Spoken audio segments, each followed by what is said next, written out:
Smith, which is a name you may know me from on Discord, and otherwise I'm also known in game as Battling You, and I'm here with Codex, and Hi.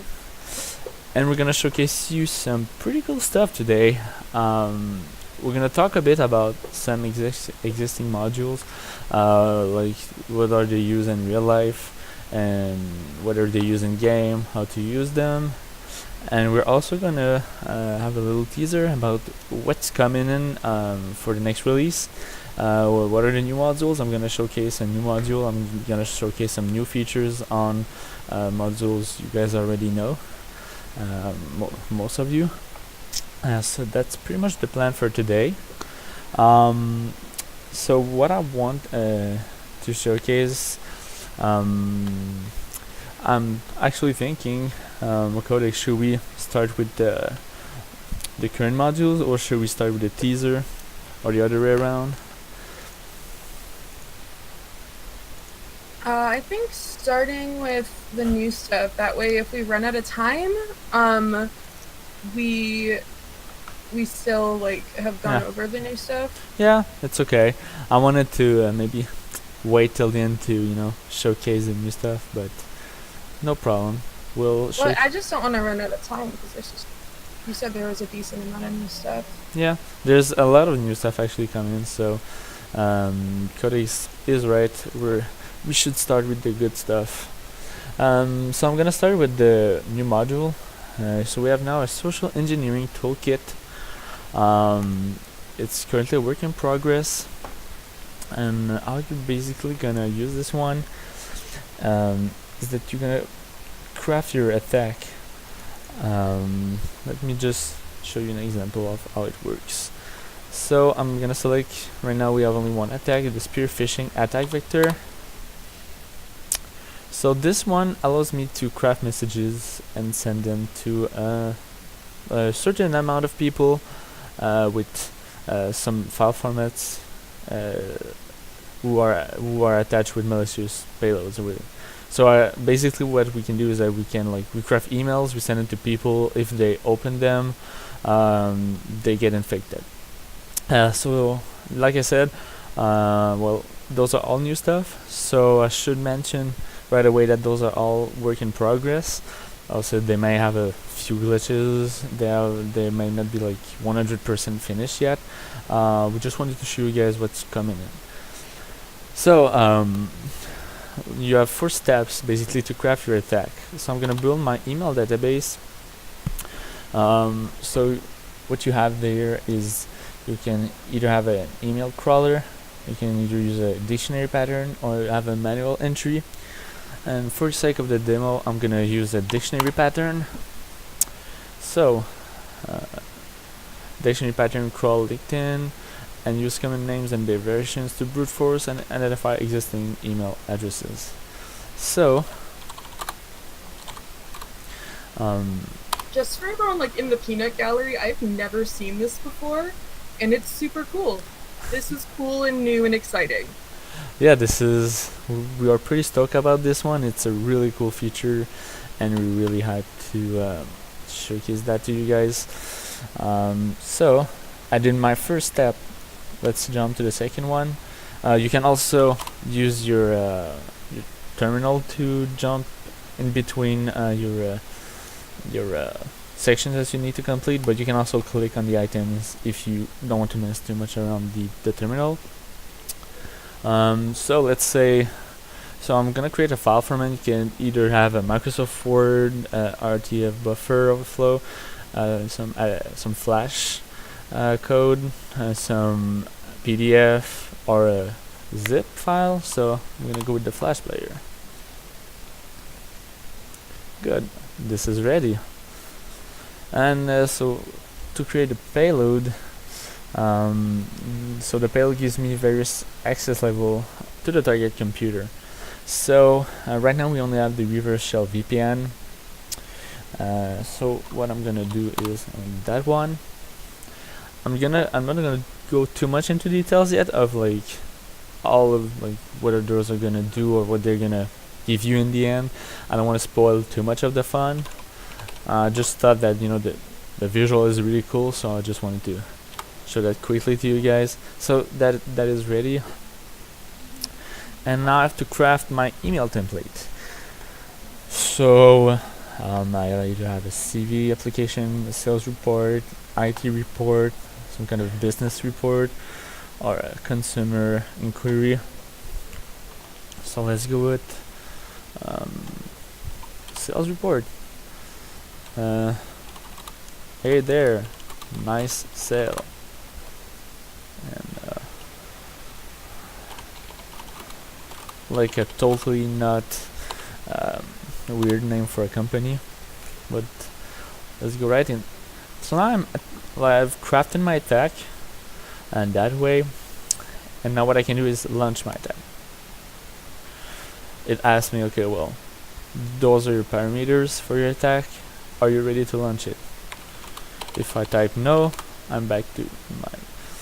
I could change some stuff or whatsoever, but I'm definitely ready to launch my attack. So there you go. And then my Social Engineering Toolkit starts listening, and it starts to send all the emails, and you can see here how much of those are bouncing, how much of those are left in the spam box, and how much of them are in the inbox. And there you can see who opens them, and there you have a meter of everyone who opens them.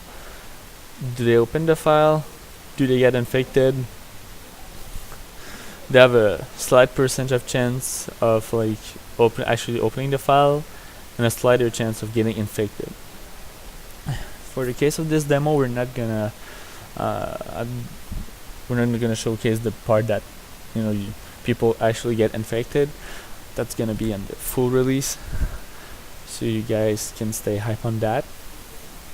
But it gives you such a cool little like dashboard, and oh man, that's neat.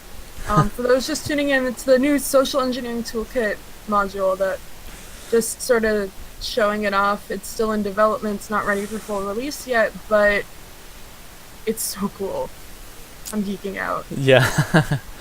it's super cool. We're always talk about it, and that's a lot of emails, and right now what's it's gonna do. I can't like quit. Just so you guys know, like when you see this window like around the module, it means like the window is in epic mode, so you can't close your window. So what that means is that your module is doing something very important, so we don't want you to close it, so you don't miss like any important or valuable information.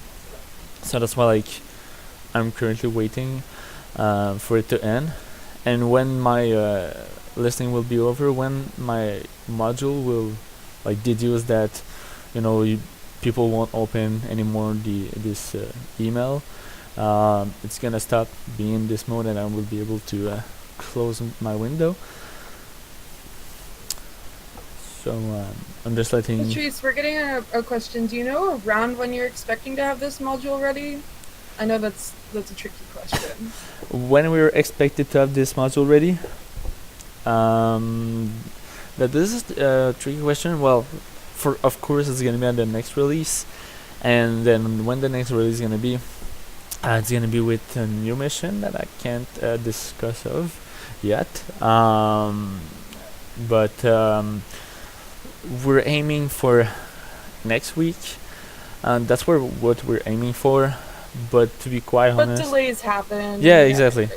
Exactly. What we're always aiming for stuff, but we want to make sure that the stuff that we produce is quality, and as is the most like perfection that we can do. There's always some there always can be some glitches that appears or that we missed out. That's normal, that happens, but we want to make sure that we're proud of what we're releasing, that it fits like our standards. And this one is visually super cool and all, but it's not yet finished. So just a sneak preview. Exactly. And I have some more stuff to show you in my bag. So let's say I'm connecting. So we did some changes on the man in the middle. Before, when you were connecting on in the man in the middle, you always had like the same IPs, one side and the other, and you always had one kind of attack. And now that changed. Right now we have a new type of poisoning, which is LLMNR poisoning. So basically, what differs from this and like ARP poisoning is that what you're trying to do actually is to tell a server that your IP that you have is part of his group IP, so it can share like data with you. So what I'm gonna do is I'm gonna, like, for the sake of this demo, I already know which one goes with the other, but this is to show you that we have a new poisoning and we have a new module called Packet Sniffer. So basically what this does is you know it's a packet sniffer. So basically Sniff those packets. It's like Wireshark. It's Wireshark 2.0. It's like very basic Wireshark. yeah, exactly. We're aiming, this is like the basic packet sniffer. Of course, we have a lot of ideas or stuff planned. You say Wireshark, I use Wireshark at school, so I actually know a bit about it. Wireshark? Yeah, exactly. Who doesn't, It's just right? like a normal thing that people use these days, I feel like. So, of course, we want to add filters, we want to add more stuff to this packet sniffer, so we can have something more accurate as Wireshark. But this is where we're at right now. Our goal is, like, for now it's pretty much to give some feedback, some answer, some some juice for new missions, so you have new ways of gaining data. So that's one thing I wanted to showcase, and we have other stuff to showcase. We did also some changes to the file browser. Oh yeah, I was helping you with this a little bit with my templates. Yeah, we made some cool changes. It's a minor change actually, but it opens up some new possibilities. So just wait a sec. I'm just gonna grab my information. Okay, so as you know, before we only could have a password, like a file browser open on Windows or Linux or extender file browsing. Well, now we have added Active Directory. Whoa. Ooh, that wasn't what I was trying to copy paste. Okay, there you go. It's fine. Nobody's wrong. Yeah, there you go. So we've added Active Directory. So what there you go. So what happens now is that you don't have to log in an Active Directory. Since you're already in the server, you can access it, and you can basically go in the Active Directory as a normal Active Directory should operate. So you have like your users, here you have a group. When you click on a user, you get variables, so it's display name, description, whatsoever. We know that usually in most Active Directories you have like your folders on the left and you have your variables, your attributes on the right. But for the case of the module, we just thought it would be more simple to just you click on the user and you get all this info. It's basically the same, it just it fits more in the way the modules It's is the working. same but different. Yeah, exactly. So, and we have here the contacts, printer, organizational unit. So we have like a lot of new stuff actually for the file browser in terms of file types. We only had files or folders. Now we have a bunch of new stuff. So once again, it gives more possibilities to this module. and like we did that little visual change with the arrows. And if you're adding, let's say, this file module to the if you're adding your Active Directory to your case file, it will showcase as this. And this one below was when we were testing. It didn't show nothing at first, but now it shows Active Directory, so you still have the title. So that's pretty cool. That's for the file browser. It's useful at least. Yeah. It'll give us some more options for attacks and yada. Yeah, you'll be able to like go in like a company's like Active Directory and see like variables they usually have, some policies they have, like, you know, stuff you find in Active Directories. So that's pretty cool. And there's the last one that I want to show you guys. So this one is really a work in progress. I still want to show it to you, just so you know that we're working on this. But it's like it has some few glitches. So bear with me on this one. Yeah, don't go too hard on him, guys. Still in development. Yeah, it's like it's not gonna be like, you know, that bad, but like, you know, I still like to give a fair warning.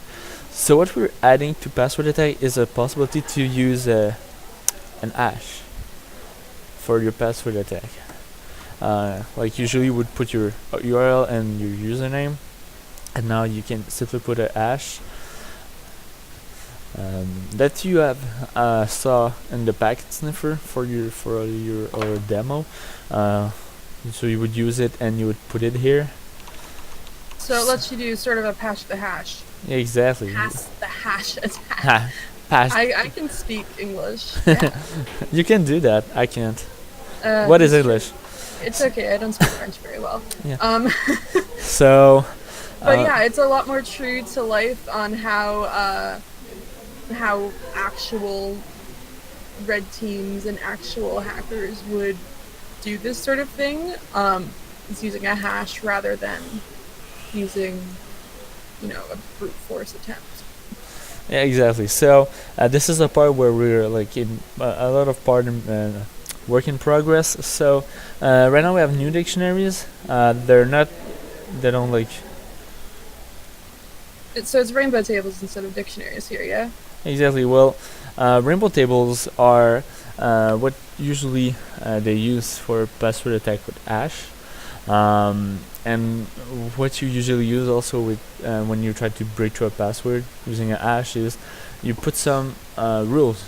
So you select rules,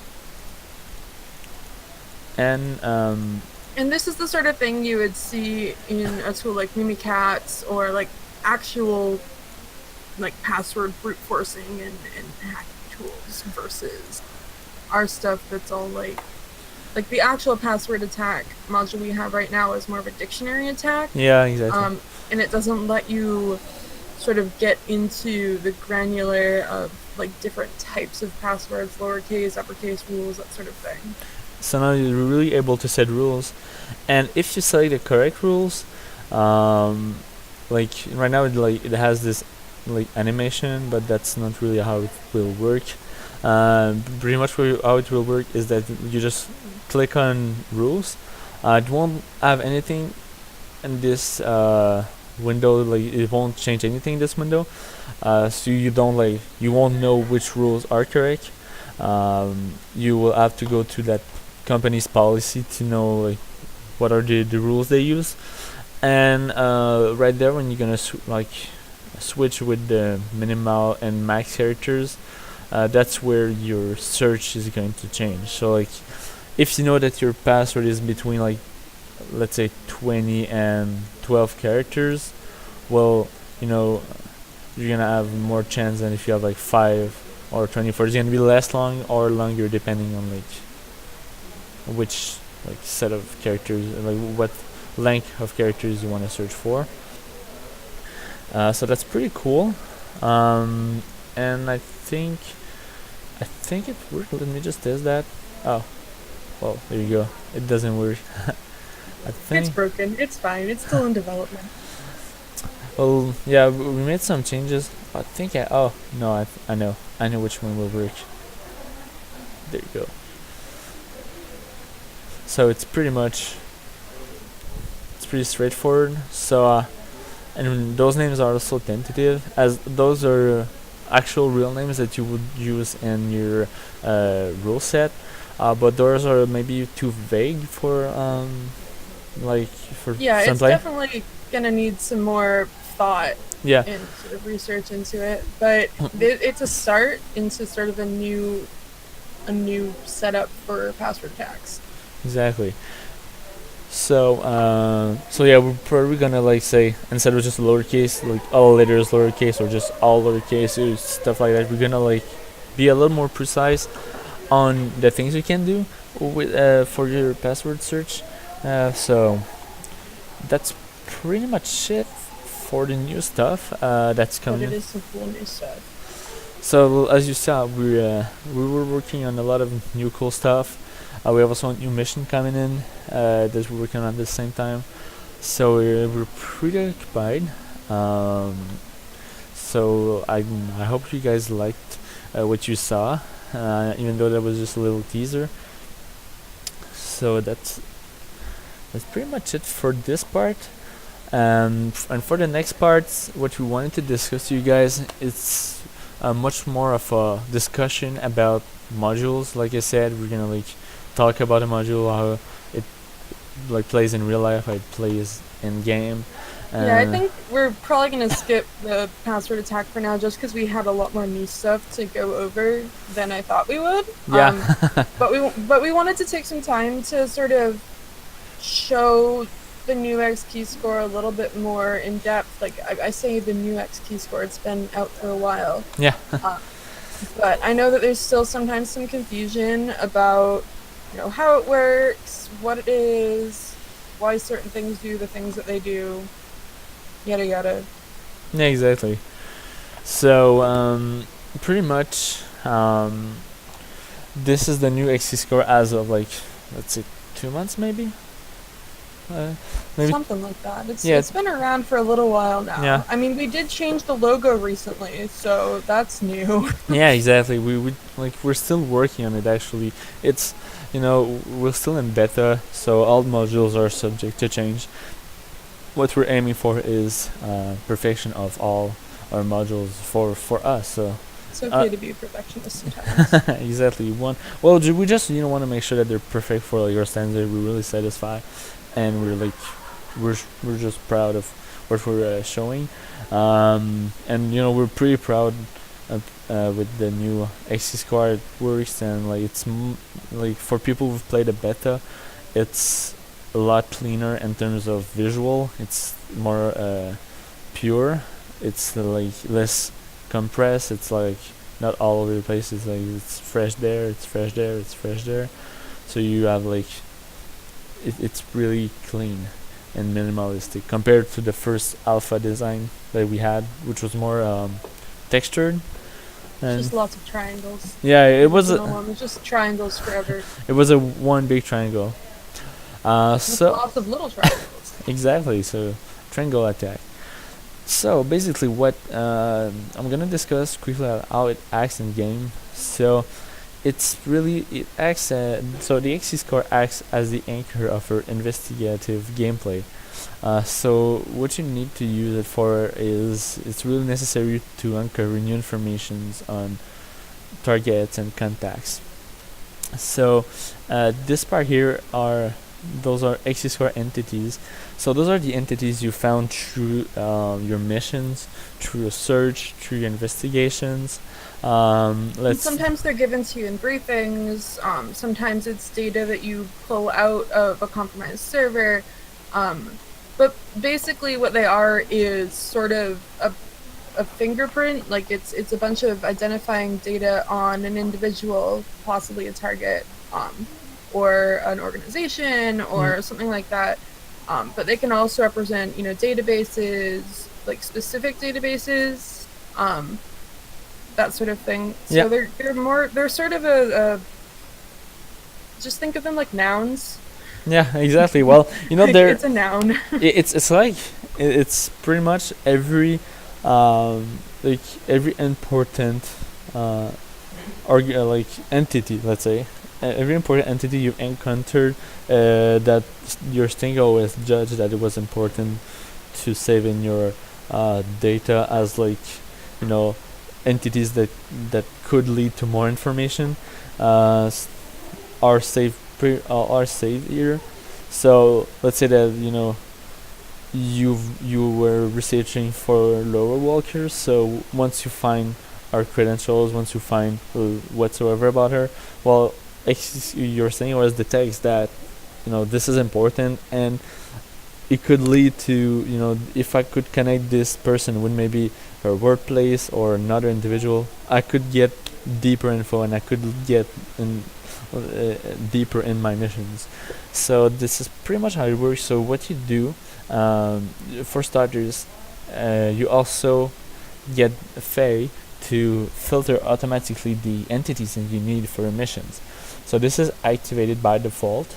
You can always deselect it if you want all your entities, but this is put on by default, and this means that you only have the entities that you need for your missions. You don't need your entities from your other missions, and it does a lot of the legwork there for you. Yeah, exactly. Which is nice because you don't want to get too much stuff. Yeah, exactly. Whatever. You don't want to get all your entities from previous missions. Let's say at mission 12 you would get too many, and that would be a pain. You can also search for your entities in this search bar, and you can filter them by type, and we want also to filter them by tag, which is not a thing yet. When will it be out? That I don't know. So you simply click on your entities and you drag it into the screen, and you'll see the shape of the XKEYSCORE shining. So that means you can drop your entity, and you'll see a beautiful entity with its nodes, which you could say it's connection, it's information, it's data. It just sort of represents it's a visual sort of depiction of the data that it represents. Yeah, exactly. And once again, you have here your once you drag to entity, you start your pattern analysis will open, which means you can now select patterns for filtering your search. Otherwise, it would be too much data to filter in. Once again, XKEYSCORE uses a lot of databases, a lot of different databases. So by using pattern analysis, it sort of narrows it down to what you're looking for, and this is where the investigation comes in. Mm-hmm. Because by itself, it's not a very useful tool. But if you have a little bit of background context and that human element, then it's a really useful tool because you can use it to sort through just mountains of data really, really fast. Yeah, exactly. And once again, you have your Faye, who is filtering the patterns that judge useful for the mission. And if you deselect it, you have all the patterns that we have right now available. But let's just keep those that we need. So once you select one or two filters, you'll have your algorithm complexity augmenting. So that's the amount of time that it will take, amount of CPU that it will take to conclude your search. And you can also add a third one, but if you try to add another one, and that's also a new thing I'm gonna showcase. You cannot add more than 3 entities in XKEYSCORE, but before you didn't add a visual input. So if you try to add a fourth one, there you go. So it will look like that. It will say, okay, you can't have more than 3, and like an angry blink. It's like, no, you may not. Yeah, exactly. Not okay. Well, it's because your server capacity is at 100%, so you sort of want to keep an eye on those percentages down there, because say that you turned off the Faye filtering on your patterns and you tried to select all the patterns, it probably wouldn't let you. Exactly. And you want, so Faye will tell you well, your staying OS will tell you like, don't do that, please. Yeah, because you don't have enough CPU allocated, or your server capacity is only at 3. Exactly. So you can only do 3 entities at a time. It's your computer way to tell you, I cannot let you do this, Dave. So there you go. So once I get, my entities and I have my pattern selected, we've reduced a lot of the time needed to conclude a XKeyscore search. Before, having like all of those things at the same time could take like more than a minute, and now it takes like 5 seconds. So now you see XKeyscore searching for patterns, and it, oh, there you go, you have some patterns between those 3 elements. So you have Merida Brooks and Ustream Life, who gives this ID card. So that's the kind of data you're going to receive from XKeyscore. You're gonna see documents, ID cards, you're gonna see email intercepts, you're gonna see a lot of different document types that will help you in your quest to finish your missions. Yeah, so in short, XKeyscore is sort of how we will give you, or Stinger OS will give you new documents. It's not a way to get, credentials, it's not a way to get, VPN access, there's other tools for that, but it's a way to get new documents which are sort of sources of new information. So once the game is launched, I think, you're going to find yourself coming back to XKeyscore as you're doing more of investigation missions versus things that are really crunchy, hacky. If you're trying to find something out, you're trying to find information, you're going to find yourself returning to XKeyscore and, doing some pretty tricky things with it. Yeah, exactly. So, and once again, so that's for Laura Walker. And for those who didn't know yet, you can always add those documents to your case file, which make them easier to go to. It's good for keeping things organized. Right now the case files are, I think they're only accessible when you're in the active mission. And there's not a way to do like a custom case file, but I know that was something that had been talked about. Well, yeah. I don't know. Yeah, if I can clarify, the use of case files are, like, they're really linked to missions. Because like you have like one case file per missions or per hive mind nodes, or you need to have like some kind of, let's say, goal of some sort. So let's say a mission or a hive mind node, and the case file serves as a way to put all your data, your important information that you want to save and go easily back to. This is where you put it. If you don't have any mission, that would mean that you could put, like, let's say, all the data you've collected for all the missions in one place, which we could put it that way, but it wouldn't be as useful, because anyway, like, you would need only the case file when you're doing some kind of mission, right? If you're not in a mission or doing a hive mind, you're basically not doing anything else, so unless we have something to do when you're not in a mission, not in a hive mind, not in anything, for now we're probably gonna keep case file for missions, but yeah, and I mean that's understandable. I just know that there had been discussion about like doing custom setups at some point. And it's good that we were able to talk about it and sort of set the record on it, that they're linked to missions and to hive mind nodes, and they're sort of automatically, whichever you have active is where things will save to. So yeah, we have like other things that we have planned for case file. Right now you can't like remove stuff from your case file, and we're planning to add that also, so that will also add some more variety to the case file. So maybe then we'll be able to have like a custom case file where we can like put or remove the stuff that you want.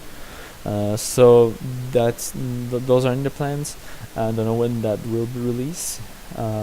Maybe for the next release, only the part that you can remove Right. stuff from your case file, though. But we want to have that for the next release. That's one of the things we want. I don't know if, like I said, I don't know if it will be there or not. Your little stars here that says, if this one is new or not. But yeah, we have a lot of new stuff coming in, and like working a bit on case file is one of them. So to go back at XKEYSCORE, I think that's pretty much it for like the in-game use of XKEYSCORE. I don't know if you want to talk about a bit of how like it compares to in real life. I mean, yeah. So the sort of the tool that our XKEYSCORE is based off of is also called XKEYSCORE, and it was one of the NSA tools that was sort of revealed when Snowden did all those leaks and whatnot way back when. And so in real life, XKEYSCORE is sort of like a super crazy search engine that can search just all of the things forever. And it's a lot harder to use than ours, obviously. But we wanted to sort of take that idea of, a digital footprint, a fingerprint, or whatever that you have online. Anyone would have online if they're, having any sort of digital interaction, or if their company has any sort of digital footprint, and sort of turn it into something that we could use in the game. So even if it's not necessarily exactly how XKEYSCORE would work in real life, I think it's very true to the concept, which is nice. Yeah, exactly. We try to be like really realistic on a lot of, and in a lot of ways, and we try to stay true to like all our modules compared to those in real life. We try to stay true to that, but like sometimes we can't be like 100% realistic, because like a real search through XKEYSCORE entity or a real password attack may take days, and you don't want players to like real password attacks take forever. Exactly, and you don't want players to play the game, not just wait. So that's why like we have to cut short on those factors, and but like it gives you like what is actually happening in summary. That's pretty much what like all those modules we have, one of their purposes are. Sometimes people play the game and they're like, oh, is this real? Is this real how it works? Like, can people do that with my VPN or whatsoever? And we're always like, yes. Like, we've done research, we've really done our homework on designing this game as to I be know really Amisha realistic. was like scaring journalists that he was talking to at PAX. It was really funny. Exactly, because it's actually real. Like all the things that we use our module for, those are uses that be like that government security or NSA do in real life. So we don't try to scare people off either. We just want to like try to have those concepts in the game, in a fun game, so you can like learn about them and play with them and have fun while playing with them. Because and hacking is so interesting on its own. exactly. We don't really need to add much in the way of fantasy, because there's a lot of interesting stuff already there. Exactly. We can just work with what's already done. And we just had our own flavor to it, and which is like really cool. We had a lot of like hacking modules that I saw. Like Wireshark, it's not visually that appealing. There's a lot of modules that are not like visually super cool, but it make you feel like a hacker. What we're trying to do is that we're trying to have something visually cool and clean and sharp, and to make you feel like a hacker as well. So that's a huge bargain, and I think we're pretty much there. So yeah, we're definitely getting a lot closer to where the game needs to be at. And like I'm happy. yeah, we're all happy. We're all really happy with the project, and there's a lot of stuff coming in, as you saw earlier, and like there's a lot of new stuff coming in, and I think we can talk about this. There's the academy coming in. Yeah, we did give some sort of sneak previews, and there's sort of a vote going on the different badges. Yeah, But exactly. that's sort of how we're intending to take the tutorial process, is to turn it into kind of an academy where you would get certified on different modules that you learn. Yeah. So yeah, and like the visuals on those are really cool, and it's gonna take, once again, like I think our game in a new step higher. So that's pretty cool also. So like I said, we have a lot of things coming in, and I hope you guys stay tuned for the rest, because if you liked what we did so far, the best is coming. It's going to be really exciting when we have everything in place that we need to have to start telling the main storyline, plotline stuff. Exactly. It's pretty cool. So, did you have anything else to say, Codex? No, not really. I mean, for those of you guys who might have missed the beginning of the stream, I am going to try to have it up on YouTube later today. And I'll post a link on our Facebook, on our Twitter, and in the Discord server. The start of the stream had all the new shiny toys that Patrice was showing off. The one that I like the most is definitely the Social Engineering Toolkit. Yeah, so well, cool. I'm such a nerd about social engineering. You know that. I do know it. Well, I'm glad you guys liked it. I'm so, I'm stoked about like this module, but like we have a lot of things in store. I can't say like all of them what we want to add to the game, but you know, like just stay tuned, and I think you'll be amazed. I agree. So, do you have any questions on your side before? I'm just answering a question over text right now. Okay. But if anyone has any questions in chat, I can definitely forward them along and whatnot. Yeah, no problem. So, let me just. So I'm currently watching the Twitch stream at the same time. I'm looking at the chat actually, and I'll hear two questions about search exploit. Well, the search exploit module right now, it's what it is right now. I don't know if. I just answered the question. I mean, it used to be a lot harder, but our playtesting sort of showed that people were having trouble getting the information they needed out of search exploit, and the point of search exploit was never to make it like a hard module. I don't think it was more sort of a resource. Mm-hmm. It's not meant to be frustrating or irritating to use. It's when the difficulty comes from the interface, it's not a good game. We want the difficulty to be sort of more puzzle based, like trying to figure out what you need to do to move forward versus like trying to figure out what information you need to input into a field. Yeah, exactly. Like, we want you guys to like have fun playing the puzzles, not having like a hard time figuring out the terminals and stuff. Like that's one of the balance we're trying to have, is that we're trying to have like modules that make you like that are close to the real stuff and that make you feel like a hacker and are like cool for like more hardcore hackers, let's say.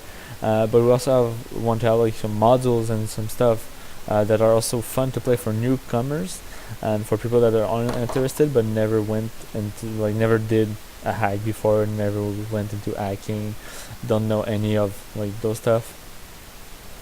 So we're happy. So we're happy that we're getting there. We did a lot of playtests, and like we changed. Like we're focusing a lot on the 30 minutes of the first 30 minutes of the game, and like really saw a change with all the changes we made, and like really saw more people enjoying the game. That's what we really want.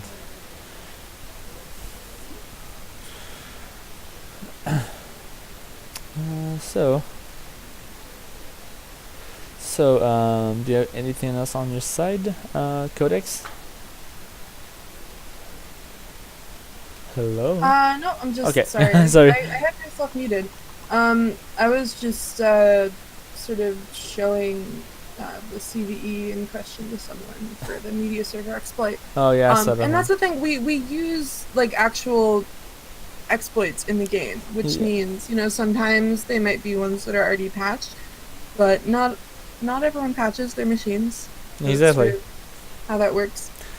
We have. But I don't know if we're still including the CVEs in the search exploit entries, but we used to include the actual CVE number, Exactly. which you can take any of those CVEs and plug them into Google, and you'll get the exploit that you're using. Like you'll get a description of it. And yeah, so that's pretty much it for search exploit. I really like you saw there's like Amazon, there's Apache, there's a like you said, all we use is based on real stuff. And Yeah, I've spent so much time on different exploit databases, like looking at different exploits, trying to figure out like what's useful. I have a list somewhere I sent it to Francois. But maybe yeah, that's I think that's pretty much it for us. I yeah. hope you guys. Oh, sorry. No. I was just agreeing with you. Yeah, well, I hope you guys enjoyed this switch. I hope you guys enjoyed the new stuff. I hope you guys will come through that next week also. We'll probably have more stuff to show you then. And Yeah, we're gonna be trying to do these on Thursdays, not Fridays. I said Fridays on the last Friday that we wound up doing this. yeah, Um, exactly. So we're trying to make this a weekly feature. And now we're going to be doing it Thursdays because it's a little easier with the way the office is. And I think that what we're trying to do is like talk about some fixes we made, some new stuff we made, and we're gonna discuss sometimes about modules, maybe about missions, maybe about some different stuff in game, and you guys may or may not really know, and that's pretty much gonna be like that for every like week, and Yep. And there'll usually be a time to ask questions. Especially love talking about like the technical aspect of the game, like what things are based on and yeah, exactly. We whatever love. else. So if you're ever curious, definitely ask.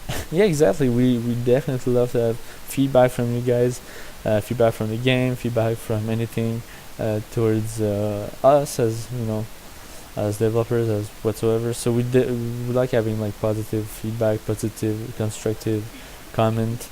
Yeah, please don't log in just to yell at us. I don't like that. So yeah, that's pretty much So gonna yeah, be the with plan. that, Yeah.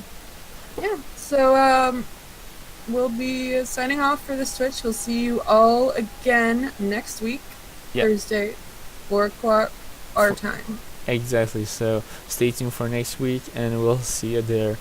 Until then, Yeah. have a nice week. Bye. Goodbye.